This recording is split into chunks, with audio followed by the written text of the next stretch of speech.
ओम नमो भगवते वासुदेवाय। सकंद 11 अध्याय 21वां अध्याय का नाम है गुण दोष व्यवस्था का स्वरूप और रहस्य। इस अध्याय के अंदर आज हम जानेंगे कौन सा देश अपवित्र है, समय कौन सा पवित्र है, अन्न कौन सा शुद्ध है, पुण्य कौन से शुद्ध होते हैं, भोजन कौन सा शुद्ध है तथा जल कौन सा शुद्ध है। साथ में हम ये भी जानेंगे इच्छाओं की तृप्ति ही फल का लक्ष्य मनुष्य का कैसे है तथा ऋषि मुनि क्यों नहीं बतलाते हर व्यक्ति को सच्चा ज्ञान क्या कारण है तथा स्वर्ग में जाने के बाद मनुष्य के साथ क्या होता है। इस अध्याय के अंदर आज हम जानेंगे।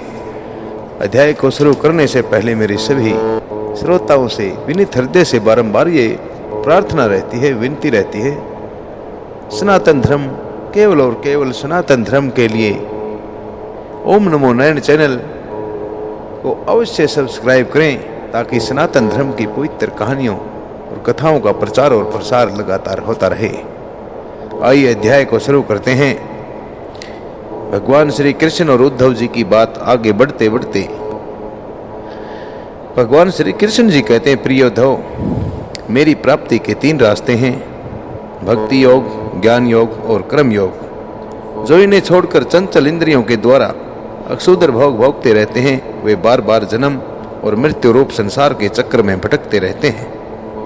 अपने अपने अधिकार के अनुसार धर्म में दृढ़ निश्चय रखना ही, धर्म में दृढ़ निष्ठा रखना ही गुण कहा गया है और इसके विपरीत अनाधिकार चेष्टा करना दोष है। तात्पर्य यह है कि गुण और दोष दोनों की व्यवस्था अधिकार के अनुसार की जाती है, किसी वस्तु के अनुसार नहीं।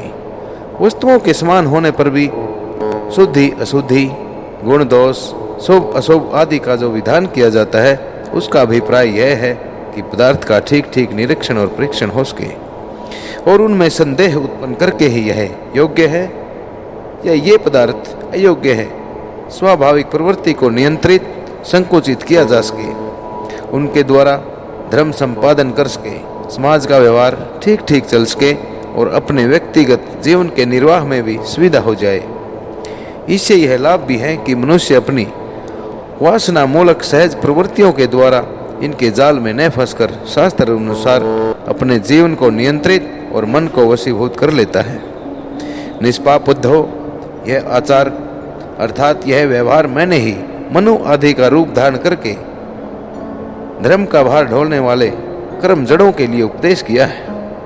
पृथ्वी, जल, तेज, वायु, आकाश, ये पंचभूत ही ब्रह्मा से लेकर पर्वत वृक्ष पर्यंत सभी प्राणियों के शरीरों के मूल कारण हैं।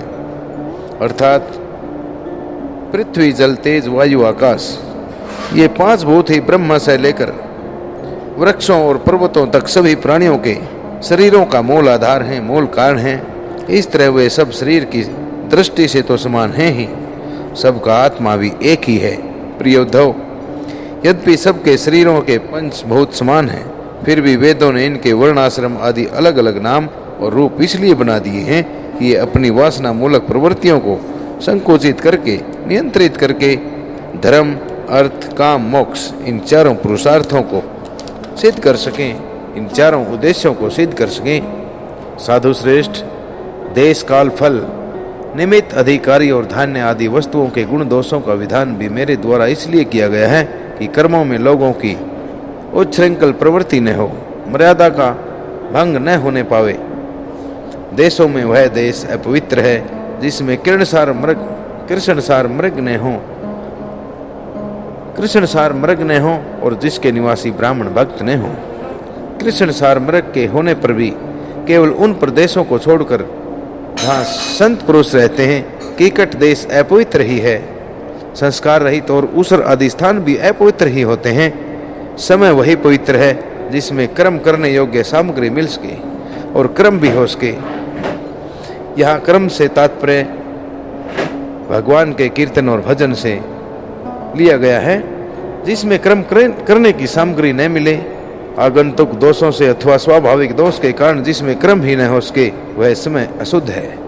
पदार्थों की शुद्धि और अशुद्धि, द्रव्य, वचन, संस्कार, काल, महत्व, अथवा अल्पत्व से भी होती है।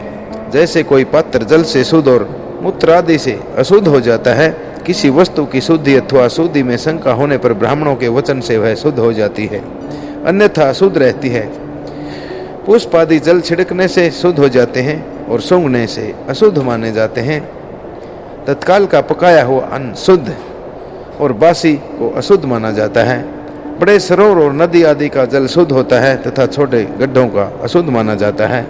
इस प्रकार क्रम से समझ लेना चाहिए। शक्ति, अशक्ति, बुद्धि और वैभव के अनुसार भी पवित्रता और अपवित्रता की व्यवस्था होती है। उसमें भी स्थान और उपयोग करने वाले की आयु का विचार करते हुए ही अशुद्ध वस्तुओं के व्यवहार का दोष ठीक तरह से आंका जाता है। जैसे धनी दरिद्र, बलवान निर्बल, बुद्धिमान मूर्ख, उपद्रवपूर्ण और सुखद देश तथा तरुण एवं वृद्ध अवस्था के भेद से शुद्धि और अशुद्धि की व्यवस्था में अंतर पड़ जाता है। अनाज, लकड़ी, हाथी दांत आदि, हड्डी, सूत, मधु, नमक, तेल, घी आदि, रस, सोना, पारा आदि, तेजस पदार्थ, चाम और घड़ा आदि मिट्टी के बने पदार्थ समय समय पर अपने आप हवा लगने से, आग में जलाने से, मिट्टी लगाने से तथा जल में धोने से शुद्ध हो जाते हैं। देश, काल और अवस्था के अनुसार कहीं जल, मिट्टी आदि शोध सामग्री के संयोग से शुद्ध करनी पड़ती है, तो कहीं कहीं एक एक से भी शुद्धि हो जाती है। यदि किसी वस्तु में कोई अशुद्ध पदार्थ लग गया हो तो छीलने से या मिट्टी आदि मलने से जब उस पदार्थ की गंध और लेप न रहे तो वह वस्तु अपने पूर्व रूप में आ जाए, तब उसको शुद्ध समझना चाहिए। स्नान, दान, तपस्या, वह सामर्थ्य, संस्कार, कर्म और मेरे स्मरण से चित्त की शुद्धि होती है। इनके द्वारा शुद्ध होकर ब्राह्मण, क्षत्रिय और वैश्य को विहित कर्मों का आचरण करना चाहिए। गुरु मुख से सुनकर भली भांति हृदयंगम कर लेने से मंत्र की और मुझे समर्पित कर देने से क्रम की शुद्धि होती है। उद्धव जी, इस प्रकार देश, काल, पदार्थ, कर्ता, मंत्र और क्रम, इन छहों के शुद्ध होने से धर्म और अशुद्ध होने से अधर्म होता है। कहीं कहीं शास्त्र विधि से गुण दोष हो जाता है और दोष गुण बन जाता है। जैसे ब्राह्मण के लिए संध्या वंदन, गायत्री, जाप आदि गुण हैं, परंतु शूद्र के लिए दोष हैं। और दूध आदि का व्यापार वैश्य के लिए विहित है, परंतु ब्राह्मण के लिए अत्यंत निषिद्ध है। एक ही वस्तु के विषय में किसी के लिए गुण और किसी के लिए दोष का विधान गुण और दोषों की वास्तविकता का खंडन कर देता है, और इससे यह निश्चय होता है कि गुण दोष का यह भेद कल्पना मात्र है। जो लोग पतित हैं, अर्थात जो लोग पापी हैं, गिरे हुए हैं, वे पतितों का सा आचरण करते हैं तो उन्हें पाप नहीं लगता, जबकि श्रेष्ठ पुरुषों के लिए यह सर्वथा त्याज्य है, अर्थात श्रेष्ठ पुरुषों के लिए यह सदा ही त्यागने योग्य होता है। जैसे गृहस्थों के लिए स्वाभाविक होने के कारण अपनी पत्नी का संग पाप नहीं है, परंतु सन्यासी के लिए घोर पाप है। उद्धव जी, बात तो यह है कि जो नीचे सोया हुआ है वह गिरेगा कहाँ। वैसे ही पहले से ही जो पतित है, जो पापी हैं, उनका अब और क्या पतन होगा। जिन जिन दोषों और गुणों से मनुष्य का चित्त उपरत हो जाता है, मनुष्य का मन भर जाता है, उन्हीं वस्तुओं के बंधन से वह मुक्त हो जाता है। मनुष्यों के लिए यह निवृत्ति रूप धर्म ही परम कल्याण का साधन है, क्योंकि यही शोक, मोह और भय को मिटाने वाला है। उद्धव जी, विषयों में कहीं भी गुणों का आरोप करने से उस वस्तु के प्रति आसक्ति हो जाती है। ममता, आसक्ति होने से उसे अपने पास रखने की इच्छा हो जाती है, और यह इच्छा की पूर्ति में, और जब इस इच्छा की पूर्ति में किसी प्रकार की बाधा पड़ने पर लोगों में परस्पर कलह होने लगता है। कलह से ऐसे या क्रोध की उत्पत्ति होती है, और क्रोध के समय अपने हित और अहित का बोध नहीं रहता, अज्ञान छा जाता है। इस अज्ञान से शीघ्र ही मनुष्य की कार्य का निर्णय करने वाली व्यापक चेतना शक्ति लुप्त हो जाती है। साधो, चेतना शक्ति अर्थात स्मृति के लुप्त हो जाने पर मनुष्य में मनुष्यता नहीं रह जाती, पशुता आ जाती है, और वह शून्य के समान अस्तित्वहीन हो जाता है। अब उसकी अवस्था वैसी हो जाती है जैसे कोई मूर्छित या मुर्दा हो। ऐसी स्थिति में न तो उसका स्वार्थ बनता है और न ही परमार्थ। विषयों का चिंतन करते करते वह विषय रूप हो जाता है। उसका जीवन वृक्षों के समान जड़ हो जाता है, अर्थात अचेतन हो जाता है। उसके शरीर में उसी प्रकार व्यर्थ श्वास चलता रहता है जैसे लोहार की धोंकने की हवा चलती रहती है। उसे न अपना ज्ञान रहता है और न किसी दूसरे का। वह सर्वथा आत्म वंचित हो जाता है, अर्थात अपने आप से ही वंचित हो जाता है, अपने आप को ही नहीं जान पाता, अपने आप से ही दूर हो जाता है।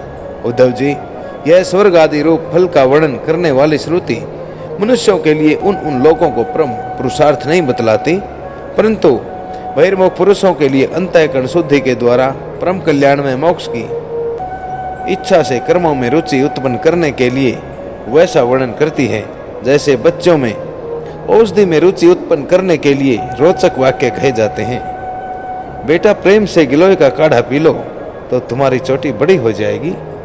इसमें संदेह नहीं कि संसार के विषय भोगों में, प्राणों में और सगे संबंधियों में सभी मनुष्य जन्म से ही आसक्त हैं और उन वस्तुओं की आसक्ति उनकी आत्मोन्नति में बाधक और अनर्थ का कारण बनती है। वे अपने परम पुरुषार्थ को नहीं जानते, अर्थात वे अपने परम लक्ष्य को नहीं जानते, इसलिए स्वर्ग आदि का जो वर्णन मिलता है वह ज्यों का त्यों सत्य है। ऐसा विश्वास करके देव आदि योनियों में भटकते रहते हैं और फिर वृक्ष आदि योनियों के घोर अंधकार में आ पड़ते हैं। ऐसी अवस्था में कोई भी विद्वान अथवा वेद फिर से उन्हीं विषयों में क्यों प्रवृत्त करेगा?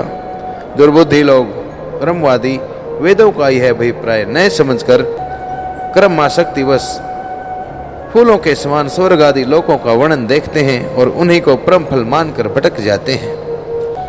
परंतु वेद वेता लोग श्रुतियों का ऐसा तात्पर्य नहीं बतलाते। विषय वासनाओं में फंसे हुए दीनहीन लोभी पुरुष रंग बिरंगे फूलों के समान स्वर्ग आदि लोकों को ही सब कुछ समझ बैठते हैं। अग्नि के द्वारा सिद्ध होने वाले यज्ञ आदि कर्मों में ही मुग्ध हो जाते हैं। उन्हें अंत में देवलोक पितृलोक आदि की प्राप्ति होती है। दूसरी ओर भटक जाने के कारण उन्हें अपने निज धाम आत्म पद का पता नहीं लगता। प्यारे उद्धव, उनके पास साधना है तो केवल कर्म की, और उसका कोई फल है तो इंद्रियों की तृप्ति कर लेना।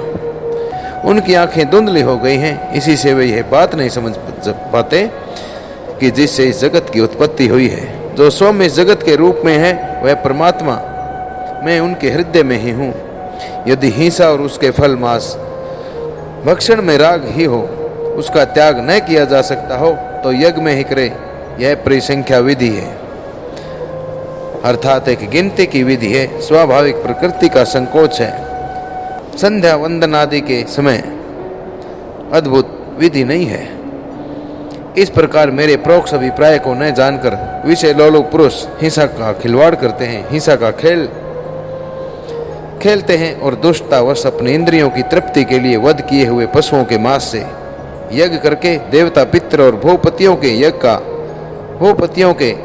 यजन का ढोंग करते हैं। उद्धव जी, स्वर्ग आदि परलोक सोपन के दृश्यों के समान हैं। वास्तव में वे असत्य हैं, अर्थात सत्य नहीं हैं। केवल उनकी बातें सुनने में बहुत मीठी लगती हैं। स्काम पुरुष वहाँ के भोगों के लिए मन ही मन अनेकों प्रकार के संकल्प कर लेता है और जैसे व्यापारी अधिक लाभ की आशा से मूल धन को भी खो बैठता है, वैसे ही वे सकाम यज्ञों द्वारा अपने धन का नाश करते हैं। वे स्वयं रजोगुण सत्वगुण और तमोगुण में स्थित रहते हैं और रजोगुणी सत्वगुणी और तमोगुणी इंद्र आदि देवताओं की उपासना करते हैं। वे उन्हीं सामग्रियों से उतने ही परिश्रम से मेरी पूजा नहीं करते। वे जब इस प्रकार की पुष्पिता वाणी रंग बिरंगी मीठी मीठी बातें सुनते हैं कि हम लोग इस लोक में यज्ञों के द्वारा देवताओं का यजन करके स्वर्ग में जाएंगे और वहाँ दिव्य आनंद भोगेंगे, उसके बाद जब फिर हमारा जन्म होगा तब हम बड़े कुलीन परिवार में पैदा होंगे, हमारे बड़े बड़े महल होंगे और हमारा कुटुंब हमारा परिवार बहुत सुखी और बहुत बड़ा होगा। तब उनका चित्त क्षुब्ध हो जाता है, उनका चित्त शांत हो जाता है और उन हेकड़ी जताने वाले घमंडियों को मेरे संबंध की बातचीत भी अच्छी नहीं लगती।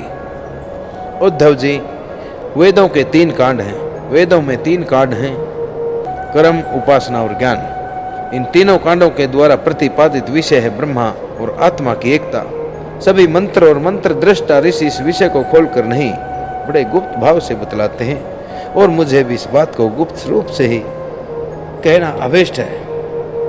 वेदों का नाम है शब्द ब्रह्मा, वे मेरी मूर्ति है, इसी से उनका रहस्य समझना अत्यंत कठिन है।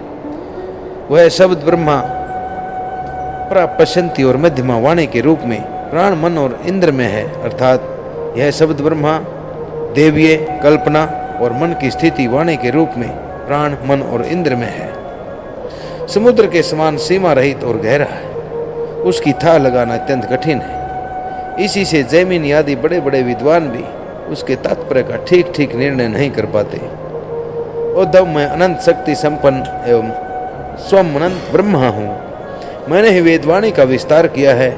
जैसे कमल नाल में पतला सा सूत होता है, वैसे ही यह वेदवाणी प्राणियों के अंतःकरण में अनाहत नाद के रूप में प्रकट होती है, अर्थात आंतरिक ध्वनि के रूप में प्रकट होती है, अलौकिक रूप में प्रकट होती है। भगवान हिरण्यगर्भ स्वयं वेद मूर्ति एवं अमृत में हैं। उनकी उपाधि है प्राण और स्वयं अनाहत शब्द के द्वारा ही उनकी अभिव्यक्ति हुई है। जैसे मकड़ी अपने हृदय से मुख द्वारा ज्वाला उगलती और फिर निगल लेती है, वैसे ही वे स्पर्श आदि वर्णों का संकल्प करने वाले मन रूप निमित्त कारण के द्वारा हृदय आकाश से अनंत अपार अनेकों मार्गों वाली बैखरी रूप वेदवाणी को स्वयं ही प्रकट करते हैं और फिर उसे अपने में ही लीन कर लेते हैं। वह वाणी हृदयगत सूक्ष्म ओंकार के द्वारा अभिव्यक्त स्पर्श कैसे लेकर मैं तक, स्वर ऐसे औ तक, उष्मा से है और अंतस्थ यह रेलवे इन वर्णों से विभूषित है। उसमें ऐसे छंद हैं, उनमें उत्तरोत्तर 4-4 वर्ण बढ़ते जाते हैं और उनके द्वारा विचित्र भाषा के रूप में वह विस्तृत हुई है। 4-4 अधिक वर्णों वाले छंदों में से कुछ ये हैं: गायत्री, उष्णिक, अनुष्टप, बृहति, पंक्ति, त्रिष्टुप, जगति, अतिछंद, अतिष्टि, अति जगति और विराट। वह वेदवाणी क्रम कांड में क्या विधान करती है, उपासना कांड में किन देवताओं का वर्णन करती है और ज्ञान कांड में किन प्रतीतियों का अनुवाद करके उनमें अनेकों प्रकार के विकल्प करती है। इन बातों को इस संबंध में श्रुति के रहस्य को मेरे अतिरिक्त और कोई नहीं जानता। मैं तुम्हें स्पष्ट बतला देता हूँ उद्धव, सभी श्रुतियाँ क्रम कांड में मेरा ही विधान करती है। उपासना कांड में उपास्य देवताओं के रूप में वे मेरा ही वर्णन करती हैं और ज्ञान कांड में आकाश आदि रूप से मुझ में ही अन्य वस्तुओं का आरोप करके उनका निषेध कर देती हैं। संपूर्ण श्रुतियों का बस इतना ही तात्पर्य है कि वे मेरा आश्रय लेकर मुझ में भेद का आरोप करती हैं, माया मात्र कहकर उसका अनुवाद करती हैं और अंत में सबका निषेध करके मुझ में ही शांत हो जाती हैं और केवल अधिष्ठान रूप से मैं ही शेष रह जाता हूँ। इस प्रकार श्रीमद् भागवत महापुराण के 11वें स्कंद का यह 21वां अध्याय सभी श्रोताओं द्वारा श्रवित किया गया, जिसे आप तक ओम नमो नारायण चैनल द्वारा संस्कृत से हिंदी में रूपांतरित करके इन सनातनी पुण्यमयी कथाओं को आप तक पहुंचा जा रहा है। सनातन धर्म के प्रचार और प्रसार के लिए कृपया चैनल को सब्सक्राइब करना न भूलें। इन्हीं शब्दों के साथ आप सभी को ओम नमो भगवते वासुदेवाय, ओम नमो भगवते वासुदेवाय।